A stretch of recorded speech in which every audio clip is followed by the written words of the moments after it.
Mr. Beals. And Officer Marabella. We're here together to talk about school safety procedures adopted by the Hudson School District and referred to as ALICE. This is a big change from our previous school safety plans, which predominantly was a lockdown. That means no matter where anything might have been happening in a school safety negative way, we would lock down the building and secure everybody. ALICE is an acronym. Each of the letters in ALICE, A-L-I-C-E, stand for a specific response. Students and staff, it's imperative that you understand that these techniques can be used in any element of your life, whether it's in school, whether it's in a social opportunity at a movie theater, at the mall, at an airport, or anywhere that you are in today's society. We're going to go through what each of the letters stands for, starting with ALERT. If there were ever to be a crisis to unfold here at Alvin High School, the first thing you're going to want to do is alert somebody. Primarily two people. Whomever is manning the main office here at Alvin High School and 911. It's imperative that we alert the main office and 911 as to what is going on here at Alvin High School. And you want to be specific. You want to identify the location of where the crisis is unfolding, who is involved in the crisis, what he or she is wearing, as many specific details as possible. And you're going to want to continue that throughout the crisis. The more information that you can provide in that alert, the better. Specifics matters. As an example, we have a breach in the main entrance. We have a person who is wearing blue jeans and a hooded black sweatshirt who just came through the door with a weapon. They are moving through the cafeteria. They are moving through the CT hallway. The more information you can provide in alert, and as many people who can provide it, the better. The second letter in ALICE is lockdown. We as a school have practiced our lockdown procedures 2 weeks ago. You will recall that during a lockdown, which in this analogy stands for those who are in imminent danger in a physical geography and location near an assailant. A lockdown would include that we barricade the door, that we lock the door, that we turn off the lights, we try to not be present, but we are on guard inside the room in case our room gets breached. We know that during a lockdown we're looking for 2 methods before we let somebody have entry. Those methods, as I've previously talked about, can be a familiar voice that you hear, knock on the door, "Hi, it's Mr. Beals, let me in." I'll slide my ID badge under the door so you absolutely can ensure it's me, or that of a police officer. That is lockdown. The I in ALICE stands for inform. The inform piece is a continuation of the alert piece. You're going to want to continue to get as much information as possible out to the masses, that being the main office and the 911 operator. The main office, you're giving the information to the main office so that others in the building know exactly what's going on and they can make an informed decision as to what to do, whether continue to stay locked down or evacuate the building. The information to the 911 operator is crucial for the emergency personnel responding to the building. You're enabling them to understand what exactly is going on so they can bring the proper equipment and the proper personnel to save the day. Our commitment in the main office is to tell you the information we receive. There will be no hidden code words. We will say very specifically the information that we have received through the intercom. Okay? I make a commitment to you as all the people in the main office.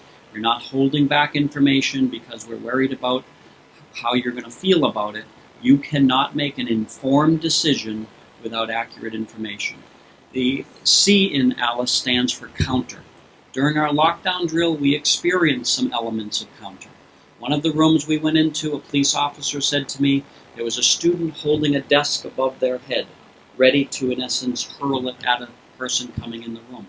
In a science lab, we had a teacher with a fire extinguisher in her hand, ready to either blast the person coming in or to throw that item. Please make sure in countermeasures, whether it's in a classroom, whether it's in the hallway, whether it's in the cafeteria, you be an active participant for your own safety and the safety of others. People who stand idly by are an easy target. People who are moving around, causing noise, commotion, throwing things, yelling, screaming, that helps the process of counter, which hopefully will help provide our building with a more safe procedure. The last letter in Alice is E for evacuate. For the evacuation piece, if there is a threat that you can see or is right outside your classroom, stay locked down. Do whatever you can to keep that threat outside of your classroom. But the idea behind evacuation, you want to create as much distance between you and the threat as possible. If you have a clear passageway to freedom, take it. We are telling you to take it. Alvin High School, we designated 2 safety points. One is in between the Hills, the public library, and the Hills Garrison, and the other safety point is on the other side of the big red barn. You want to get away from the crisis, so run to those points if you can. If you do get to safety, if you do get to the parking lot, do not get in your car and leave. You're going to add unnecessary congestion to the roadways, and you're going to boggle up the emergency personnel trying to get to the school. Run away from the threat. Run away as fast as you can. Do not get in your cars. We're going to practice an Alice school-wide drill on Tuesday, April 17th. That drill will have a variety of scenarios that allow us to practice. Some of those will be passive, simply talking with teachers and students in a classroom about what would we do in this scenario. One of the other aspects will be an active drill, where we'll end up in those rally points that Officer Mirabella just talked about. We ask everybody when we're practicing school safety drills to listen, to participate with an effort and a dignity, because this whole process is scary. It truly is. You'll remember the elementary school book that I held up describing Alice. It said, "I may be scared, but I am also prepared." And that's really the goal of Alice. Remember, you can use Alice techniques in every element of your life, both inside of school, in your college or work years ahead, in your work or social activities at the mall and at the movie theater. This video that we're going to show, today's video is step 1 in this process. We're going to inform parents about the techniques of Alice.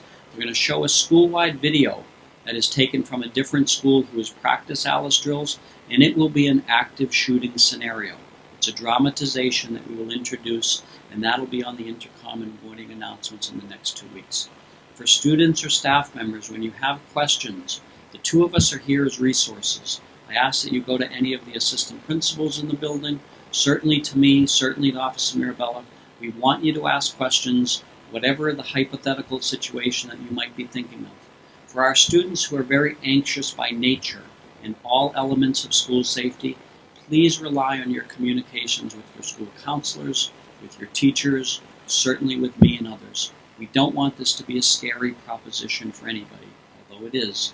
We want to make sure that every one of the 1,350 students and staff at Alvin High School are prepared. Hope you have a nice day.